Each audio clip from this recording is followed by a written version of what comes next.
In a remote village nestled between vast savannas and dense jungles, life moved at a tranquil pace. The village of Caribou was known for its vibrant culture, rich traditions, and the harmonious coexistence of its inhabitants.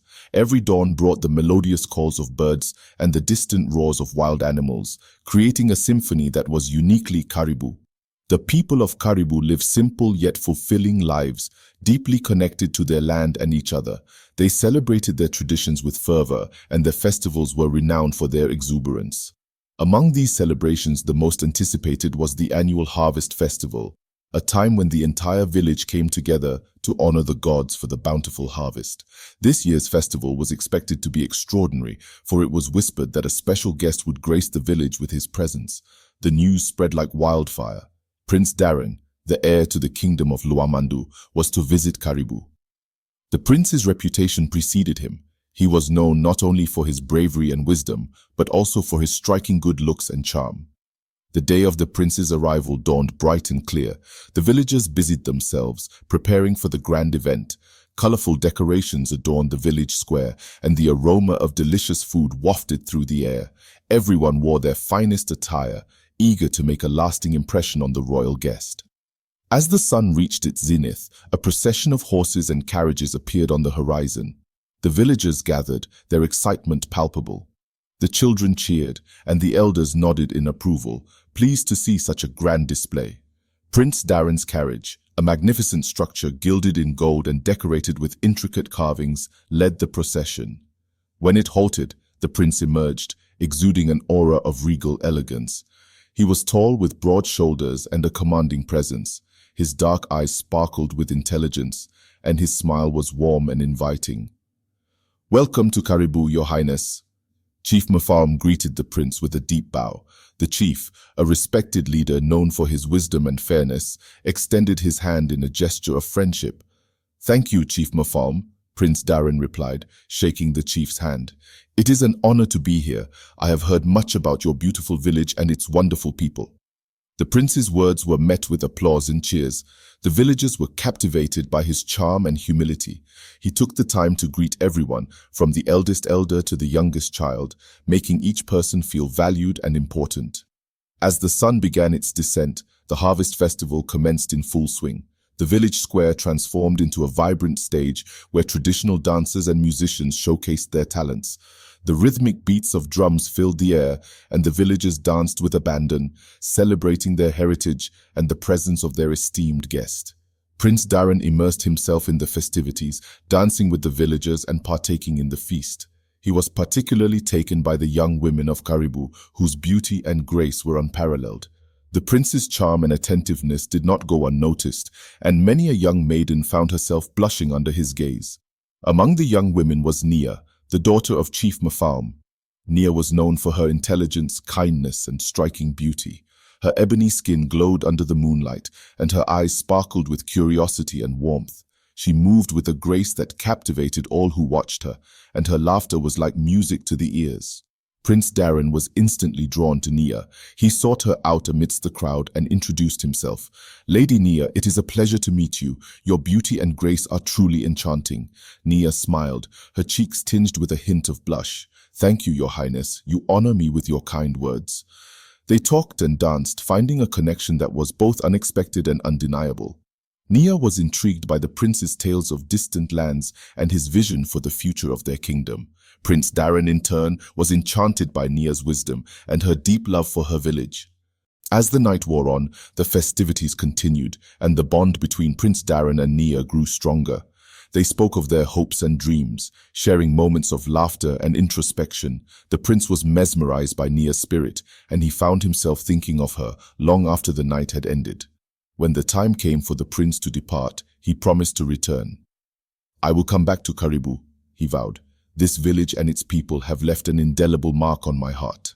Nia watched as the prince's carriage disappeared into the horizon, her heart filled with a mixture of hope and uncertainty. She could not deny the feelings that had blossomed within her, nor the connection she felt with the prince. Yet she knew that their worlds were vastly different, and the path ahead was uncertain. Days turned into weeks, and life in Caribou returned to its usual rhythm. But the memory of the prince's visit lingered, especially in the hearts of the young women who had been captivated by his charm. They often spoke of him, wondering when he would return and what the future held. Nia, too, found herself thinking of Prince Darren. She threw herself into her duties, helping her father with village affairs and participating in community activities. Yet in quiet moments, her thoughts would drift to the prince and the connection they had shared. One evening, as the village gathered around the fire for stories and songs, a messenger arrived with news that sent ripples through Caribou. Prince Darren was to return, and this time his visit was to be longer. The village buzzed with excitement and anticipation, eager to welcome the prince once more. As the days passed, preparations for the prince's return began in earnest. The villagers decorated their homes, prepared feasts, and rehearsed performances. Nia found herself at the center of the preparations, her heart beating with a mixture of excitement and nervousness. When the day finally arrived, the village was a riot of colors and sounds. The prince's procession was grander than before, and as he stepped out of his carriage, the villagers cheered with joy. Prince Darren greeted them warmly, his eyes scanning the crowd until they found Nia. Their eyes met, and in that moment, it was as if time stood still. The prince made his way to Nia, his smile widening as he approached her. "Lady Nia," he said softly, "I have thought of you often. It is good to see you again." Nia's heart swelled with emotion. "And I have thought of you, Your Highness. Welcome back to Caribou." The prince's return marked the beginning of a new chapter for the village. He spent his days learning about their way of life, participating in their customs, and forging bonds with the villagers. His evenings were often spent in Nia's company, deepening their connection and exploring the possibilities of a future together. Yet, beneath the surface of joy and celebration, a sense of foreboding lingered. Whispers spread through the village, rumors that the prince's intentions were not as noble as they seemed. Some elders voiced their concerns, fearing that the prince's charm masked a more sinister agenda. As the days turned into weeks, these whispers grew louder. The young women of Caribou, who had initially been captivated by the prince, now found themselves caught in a web of uncertainty and doubt. Friendships were tested, and tensions began to rise. One night, as the village gathered for a council meeting, Chief Mafalm addressed the concerns that had been growing among his people. "We welcome Prince Darren with open hearts," he began, "but we must also protect the honor and well-being of our village. We must ensure that our traditions and values are upheld." Prince Darren, who was present at the meeting, listened intently. When the chief had finished speaking, he rose to address the assembly. "I understand your concerns," he said calmly. "I assure you that my intentions are honorable. I have come to Caribou not only to learn from you, but also to offer my support and friendship. I wish to build a future together, one based on mutual respect and understanding." The villagers listened, their doubts and fears momentarily assuaged by the prince's earnest words. But the seeds of uncertainty had been sown, and they would not be easily uprooted. As the meeting adjourned, Nia approached the prince, her expression troubled. "Your Highness," she began, "I believe in your sincerity, but the fears of my people cannot be ignored. We must find a way to address these concerns and build trust." Prince Darren nodded, his gaze steady. "You are right, Nia. We must work together to dispel these doubts and strengthen the bonds between us. I will do whatever it takes to prove my intentions and earn the trust of your people." Their conversation marked the beginning of a concerted effort to bridge the gap between the prince and the villagers. Prince Darren immersed himself even more in the daily life of Caribou, participating in their rituals, helping with their work, and listening to their stories. Slowly but surely, the villagers began to warm to him once more. The young women, who had once viewed him with suspicion, found themselves drawn to his genuine kindness and dedication. The bond between the prince and Nia grew stronger, and their shared vision of a united future became a beacon of hope for the village. But as the days passed, the undercurrents of doubt and fear continued to swirl. The village elders, still wary, decided to keep a close watch on the prince, determined to protect their people and their way of life. One evening, as the sun set over Caribou, casting a golden glow over the village, Nia and Prince Darren stood together on a hill overlooking the fields. The air was filled with the sounds of nature, and the scent of wildflowers lingered in the breeze. "Nia," the prince said softly, taking her hand in his, I have come to care deeply for you and your village. I want to build a future here, with you by my side. But I also understand the challenges we face. We must navigate this path with care and wisdom." Naya looked into his eyes, her heart full of love and determination. "Together, we can overcome any obstacle," she replied. "We will find a way to unite our worlds and create a future that honors both our traditions and our dreams." As they stood there, hand in hand, they felt a renewed sense of hope and purpose. The journey ahead would be difficult, but they were ready to face it together, guided by their love and the unwavering belief in a brighter tomorrow. In the days that followed, Caribou buzzed with mixed emotions. The prince's presence had brought joy and excitement, yet the whispers of doubt persisted. Elders often gathered in the village square, their faces etched with concern as they debated the true intentions of their royal guest. One evening, as the sun dipped below the horizon, casting long shadows across the land, a council meeting was called. Chief Mafalm stood at the center, his expression grave. "We must address the concerns that have arisen among our people," he began. "Prince Darren has been nothing but respectful and kind, yet we cannot ignore the doubts that linger." Elder Jabari, known for his wisdom and cautious nature, stepped forward. "We have welcomed the prince with open arms, but we must protect our traditions and our future. We need to be sure that his intentions align with our values." The council murmured in agreement. The balance between welcoming the prince and safeguarding their heritage was delicate.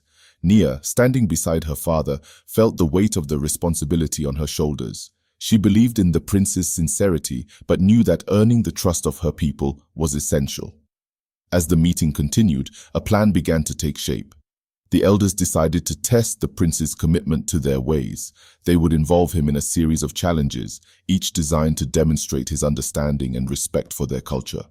The first challenge was announced. Prince Darren would participate in the sacred ceremony of planting. This ritual, performed at dawn, symbolized the village's connection to the land and their ancestors. The prince accepted the challenge with humility and determination, eager to prove his devotion. The following morning, as the first light of day touched the horizon, the villagers gathered in the fields. Elder Jabari led the ceremony, his voice steady and strong as he recited the ancient prayers. Prince Darren, dressed in traditional garb, followed each step with reverence, mirroring the movements of the villagers. As he placed the first seed into the soil, a hush fell over the crowd. The prince's hands, though royal, moved with the grace and precision of one who understood the sacredness of the act. The villagers watched, their skepticism slowly giving way to admiration. The ceremony continued, and by the time the sun was high in the sky, the fields were filled with freshly planted crops. Prince Darren's dedication was evident, and the first seeds of trust began to sprout among the villagers. In the days that followed, the prince faced more challenges. He joined the men in building a new granary, his strength and perseverance earning their respect. He learned to weave baskets with the women, his patience and attentiveness endearing him to them. Each task brought him closer to the heart of Caribou, and the bond between him and Nia grew stronger. But not everyone was convinced. A small group of villagers led by a man named Kofi remained suspicious. Kofi, a respected hunter, had seen too many outsiders with false promises. He believed that the prince's charm masked a hidden agenda and was determined to uncover it. One night, as the village slept under a blanket of stars, Kofi gathered his followers. "We must be vigilant," he urged. "The prince's actions may seem genuine, but we cannot let our guard down. We must protect our people and our way of life." His words resonated with those who shared his doubts. They agreed to keep a close watch on the prince, ready to act if any signs of betrayal emerged. Meanwhile, Prince Darren continued to integrate himself into village life. He spent his evenings with Nia, sharing stories and dreams. They often walked by the river, where the gentle murmur of the water provided a soothing backdrop to their conversations. One evening, as they sat by the riverbank, Nia turned to the prince. "Your Highness, I know you have faced many challenges here. Your dedication has not gone unnoticed, but there are still those who doubt your intentions. What will you do to prove them wrong?"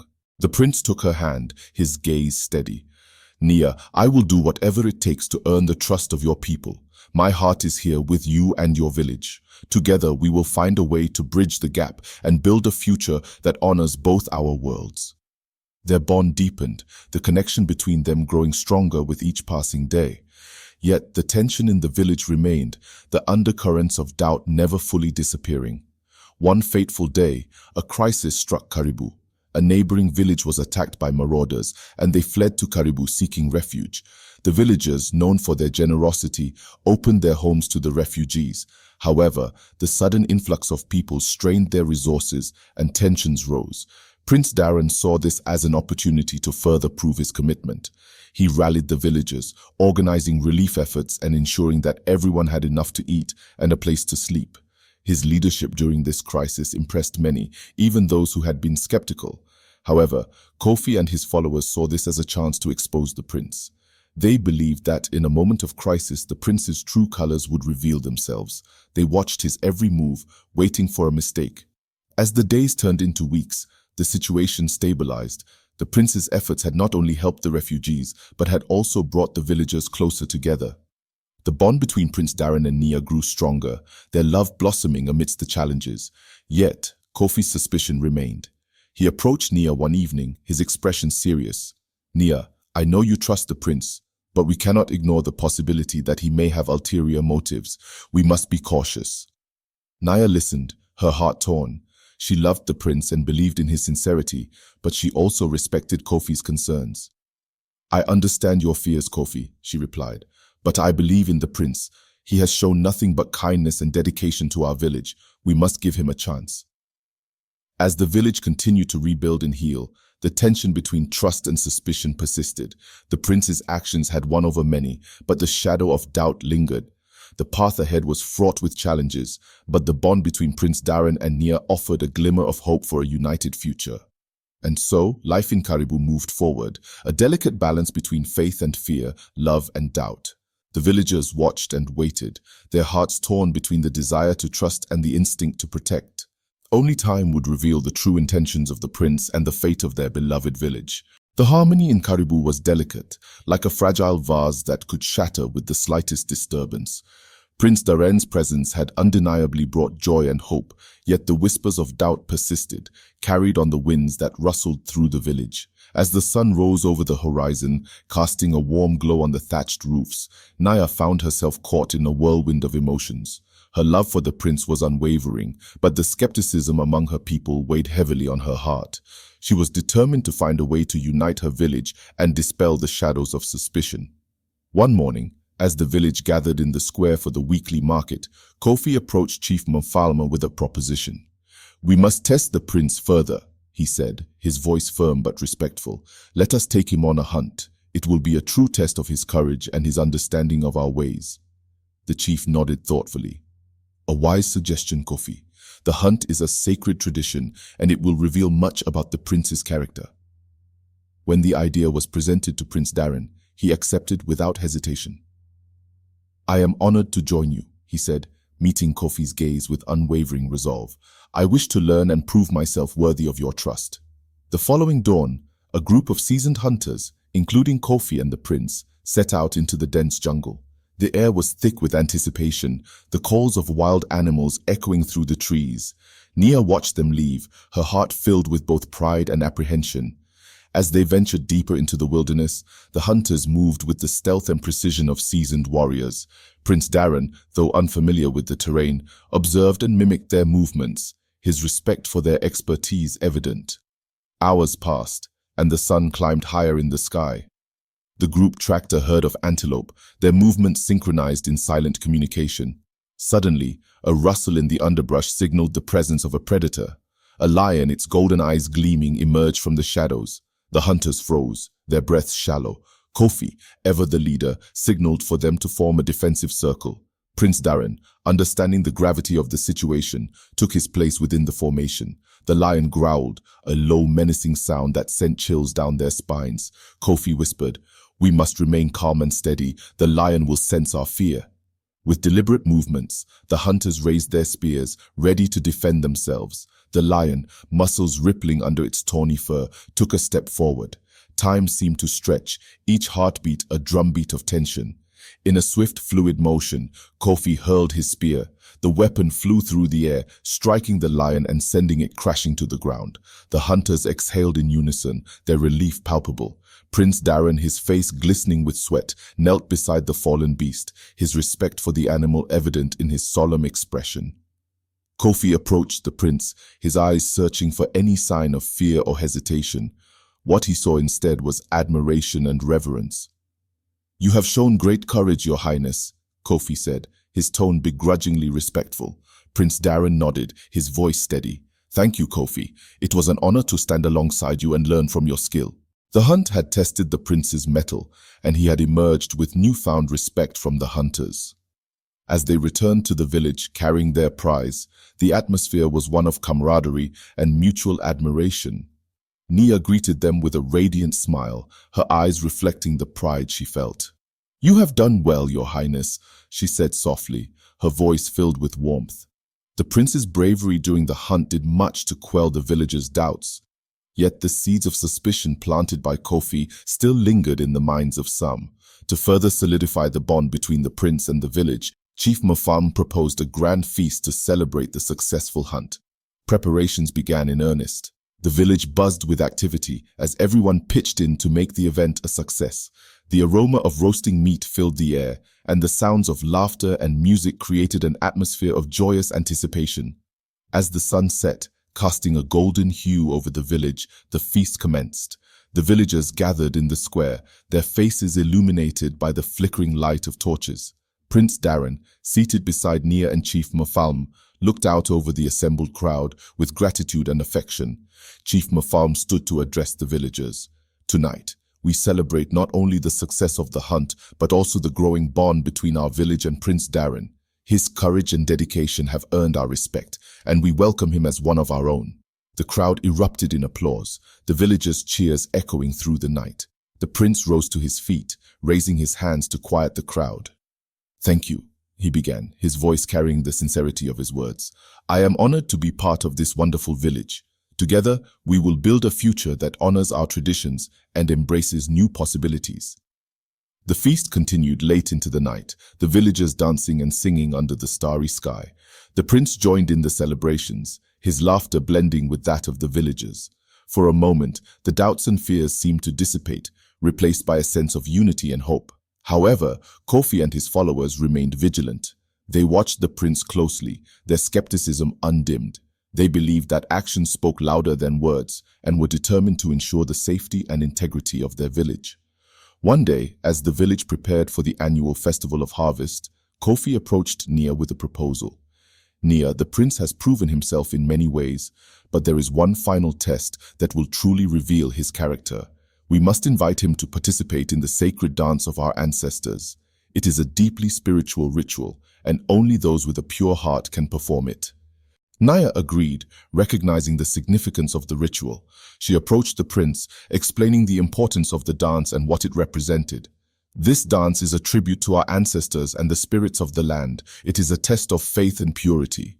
Will you join us, Your Highness?" Prince Darren nodded, his expression serious. "I will. It would be an honor to participate and show my respect for your traditions." The night of the festival arrived, and the village square was transformed into a vibrant tapestry of colors and sounds. The air was filled with the scent of flowers and incense, and the rhythmic beats of drums resonated through the air. As the ritual dance began, the villagers formed a circle, their movements synchronized in a graceful flowing pattern. The prince, guided by Nia, joined the circle, his steps careful and deliberate. The dance was more than just a series of movements. It was a spiritual journey, a connection to the past and a prayer for the future. As the dance progressed, the villagers watched in awe. Prince Darren's movements, though initially hesitant, became more confident and fluid. He moved with a grace that belied his status as an outsider, his heart and soul immersed in the ritual. The spirits of the ancestors seemed to bless the dance, their presence felt in the gentle breeze that caressed the dancers. As the final notes of the drums faded into the night, a profound silence enveloped the square. The villagers stood in awe, their respect for the prince deepened by his heartfelt participation. Kofi too was moved. He approached the prince, his skepticism finally giving way to genuine admiration. Your Highness, you have shown true respect for our traditions. You have my respect and my trust." The prince bowed his head in gratitude. "Thank you, Kofi. Your acceptance means more to me than you can imagine." The festival ended with a renewed sense of unity and hope. The bond between Prince Darren and the village of Caribou was stronger than ever, a testament to the power of respect and understanding. Yet, as the villagers returned to their homes, a sense of foreboding lingered. The journey towards true unity was far from over, and challenges still lay ahead. But for now, they celebrated their progress, hopeful for the future and grateful for the present. As the village of Caribou settled into its nightly rhythm, a sense of cautious optimism filled the air. The prince's participation in the sacred dance had quelled many doubts, yet a lingering sense of unease remained among a few villagers. Nia, ever perceptive, felt the tension and sought guidance from the village healer, Elder Amara. Elder Amara, a wise woman with eyes that seemed to see beyond the present, welcomed Nia into her hut. The walls were adorned with dried herbs and ancient artifacts, each with its own story. "What troubles you, child?" the healer asked, her voice gentle yet probing. Nia hesitated, then spoke. "Elder Amara, the prince has proven himself in many ways, but I sense that not all doubt has been erased. Is there something we should be aware of?" The healer's eyes narrowed as she reached for a bundle of sage, lighting it and allowing the smoke to cleanse the air. "There is a prophecy," she began, her voice taking on a mystical tone. "It speaks of a stranger who will come to our village, bringing both unity and upheaval. His actions will shape our destiny, but the path will be fraught with trials." Nia listened intently, her heart heavy with the weight of the healer's words. "What must we do, Elder?" "Trust in your heart and the spirits of our ancestors," the healer replied. "They will guide you. The prince's true intentions will reveal themselves in time. Patience and vigilance are your allies." Nia thanked Elder Amara and left the hut, her mind swirling with the prophecy's implications. She returned to the village square, where preparations for the harvest celebration were in full swing. The air was filled with the sounds of laughter and music, yet Nia could not shake the feeling of impending change. As the sun set, casting a warm glow over Caribou, the villagers gathered for the celebration. The prince, dressed in traditional attire, mingled with the crowd, his presence a symbol of the growing bond between his world and theirs. Yet, Nia's eyes constantly sought out signs, her heart attuned to any shift in the atmosphere. The evening progressed with songs and dances, the village reveling in its shared joy. Suddenly, a commotion erupted near the edge of the square. A group of strangers, weary and bedraggled, stumbled into the village, their faces etched with desperation. Chief Mafalm quickly approached, his voice commanding yet compassionate. "Who are you, and what brings you to Caribou?" One of the strangers, a woman with eyes that spoke of long-suffered hardships, stepped forward. "We are from the village of Tumaini. Marauders attacked us and we fled, seeking refuge. Please help us." The villagers exchanged concerned glances. The memory of the previous crisis was still fresh, and resources were already strained. Prince Darren, sensing the gravity of the situation, stepped forward. "We will help you," he declared, his voice resolute. "Our strength lies in our unity and compassion." The villagers, moved by the prince's words, rallied to assist the newcomers. Food and shelter were provided, and the sense of community deepened as they worked together to aid the refugees. As the night wore on, Nia found herself beside the prince, their shared concern creating a silent bond. "You did well, Your Highness," she said softly. "Your kindness has touched many hearts." Prince Darren smiled, but there was a shadow in his eyes. "Thank you, Nia. Yet I fear that the challenges we face are only beginning." The healer's prophecy echoed in Nia's mind. She knew that the path ahead would be difficult, but with the prince by her side and the strength of her people, she felt ready to face whatever trials lay ahead. In the days that followed, the village of Caribou worked tirelessly to integrate the refugees from Tumaini. The fields buzzed with activity as villagers and newcomers alike toiled side by side, sharing stories and forging new friendships. The spirit of unity that had taken root with Prince Darren's arrival grew stronger, yet beneath the surface, tension simmered. One evening, as the village gathered around the communal fire, Elder Jabari called for a council meeting. His deep voice echoed through the air, commanding attention. "We must discuss the future of our village and our new guests," he declared. "Our resources are limited, and we must find a way to ensure the well-being of all." The villagers listened intently, their faces reflecting a mixture of hope and concern. Prince Darren, seated beside Nia, observed the proceedings with a thoughtful expression. He had come to care deeply for Caribou and its people, and he was determined to help them navigate these challenges. Kofi, ever the skeptic, rose to speak. "We have shown great kindness," he began, his tone measured. "But we must also be cautious. We cannot ignore the strain on our resources. The prince's intentions may be noble, but we must ensure that our generosity does not lead to our downfall." Murmurs of agreement rippled through the crowd. Naya felt a pang of anxiety. She knew Kofi's words carried weight, and she worried that the seeds of doubt might once again take root. Prince Darren stood, his presence commanding respect.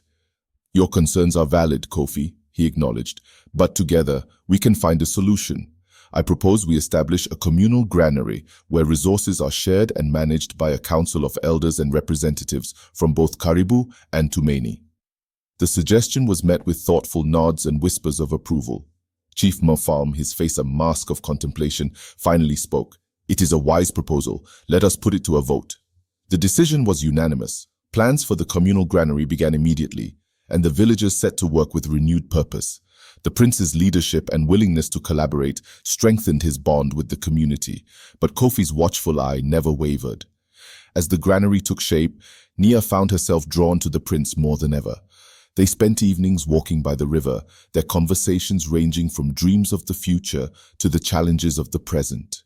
Despite the growing affection between them, Nia could not ignore the nagging feeling that something was amiss. One night, as the village slept under a canopy of stars, Nia awoke to a distant sound. She rose quietly, wrapping a shawl around her shoulders, and stepped out into the cool night air.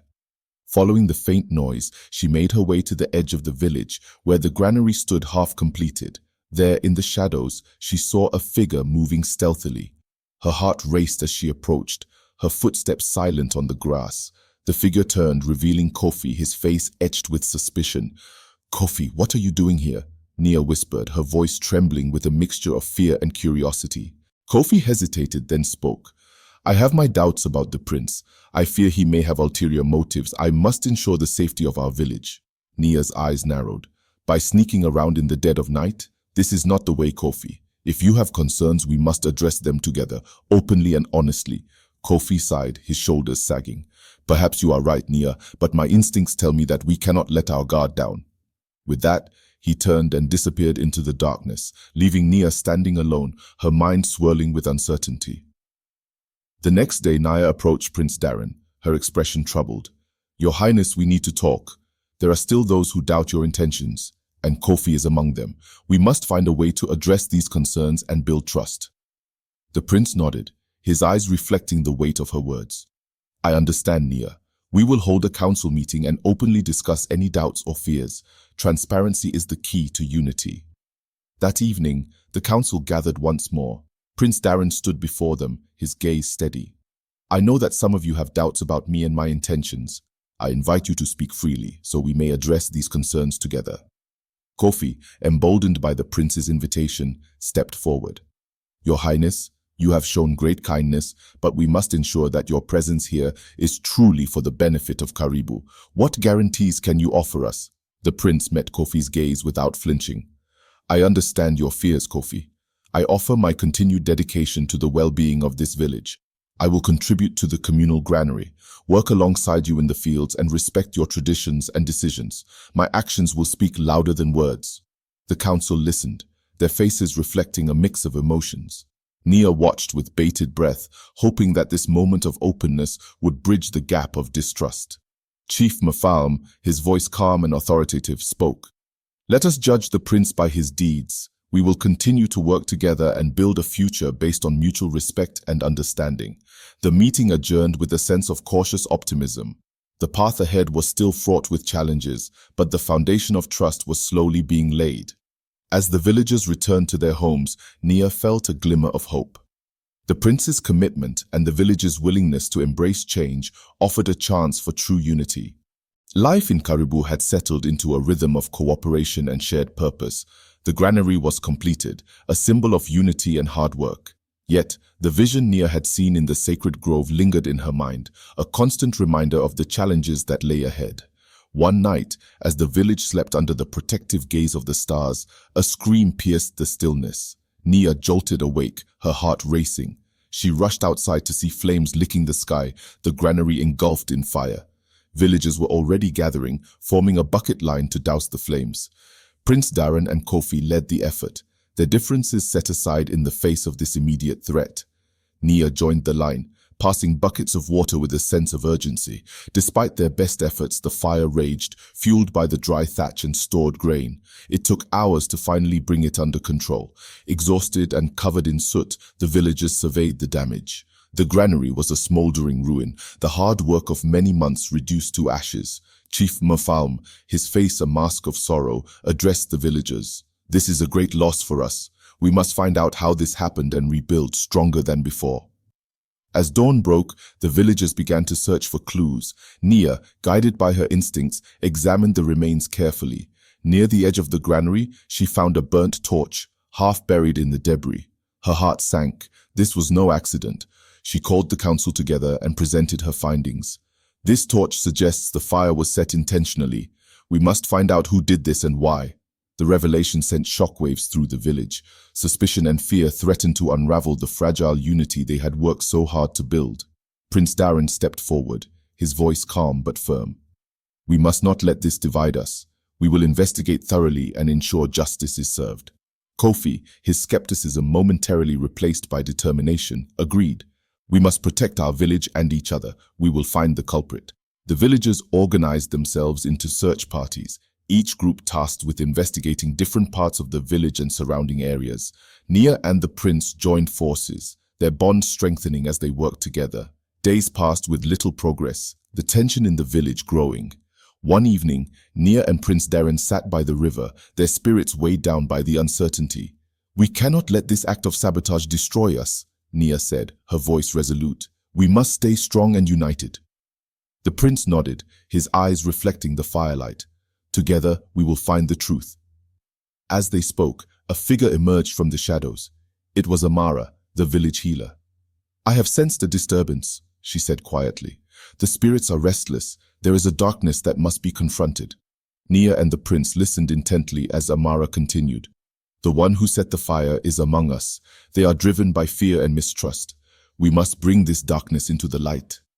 Inspired by Amara's words, Nia and the prince called for a village meeting the next morning. They stood together, facing the gathered crowd. "We will find the one responsible," Nia declared. "But we must do so with compassion and justice. We cannot allow fear to dictate our actions." Prince Darren added, "Let us stand together, stronger than ever. Our unity is our greatest strength." The villagers nodded, their resolve renewed. They resumed their search with a new sense of purpose, determined to uncover the truth without succumbing to suspicion and division. In the days that followed, their perseverance paid off. Evidence pointed to a young man named Kwame, who had recently arrived with the refugees. Confronted with the findings, Kwame broke down and confessed. Driven by fear of scarcity and mistrust of the prince, he had set the fire, hoping to drive a wedge between the villagers and their new ally. Chief Mafalm, with wisdom and compassion, addressed the village. "Kwame will face the consequences of his actions, but we must also learn from this. Fear and mistrust are our true enemies. Let us rebuild not just our granary, but our trust in one another." The villagers, though shaken, came together to support each other. Prince Darren and Nia, their bond stronger than ever, led the efforts to rebuild not just the physical structures, but the spirit of unity and resilience that defined Caribou. As they worked side by side, the vision Nia had seen began to take on a new meaning. The darkness had been confronted, and the path to healing and unity lay ahead, illuminated by the fire of their collective spirit. The weeks following the fire were filled with a determined sense of purpose. The villagers of Caribou, alongside Prince Darren and the refugees from Tumeni, dedicated themselves to rebuilding. The granary rose again, not just as a structure, but as a symbol of resilience and unity. Nia, Prince Darren, and Chief Mafalme organized a grand ceremony to mark the completion of the new granary. As the sun set, casting a golden glow over the villagers gathered, their faces alight with pride and anticipation. Chief Mafalme stood before them, his voice strong. "We have faced trials that tested our strength and unity. Tonight, we celebrate not just the rebuilding of our granary, but the spirit of Caribou. We have proven that together we can overcome any obstacle. The crowd erupted in applause, their cheers echoing through the night. Prince Darren stepped forward, his eyes meeting Nia's. I have come to love this village and its people. Your strength and spirit have inspired me. I pledge my continued support and friendship. Nia, her heart full, joined him. Karibu is our home, and together we will build a future of peace and prosperity. The ceremony continued with traditional dances and songs, the villagers celebrating their collective triumph. As the night wore on, the atmosphere was filled with joy and camaraderie. Elder Amara approached Nia and the prince, her eyes twinkling with wisdom. The spirits are pleased. You have faced the darkness and emerged stronger. The ancestors bless this union and the future of Karibu. The words resonated deeply with Nia and Prince Darren. They knew that their journey had not only forged a bond between them, but had also united their people in a way that would endure. As the festivities continued, Nia and the prince found a moment of quiet by the river. The moon cast a silvery glow on the water, reflecting their faces as they stood side by side. Nia, Prince Darren began, his voice tender, I have found a true home here and a love that I never expected. Will you stand with me, not just as a partner in rebuilding, but as my equal, my love, my future? Tears of joy filled Nia's eyes as she nodded. Yes, Darren, together we will build a future filled with love, respect, and unity. The villagers, sensing the moment, gathered around them, their hearts filled with happiness. Chief Mafalm, with a smile that reflected his pride, declared, Let this union be a symbol of our strength and unity. Together, we are stronger. The village erupted in cheers, their voices rising to the heavens. Nia and Prince Darren, hand in hand, stood as a testament to the power of love and unity.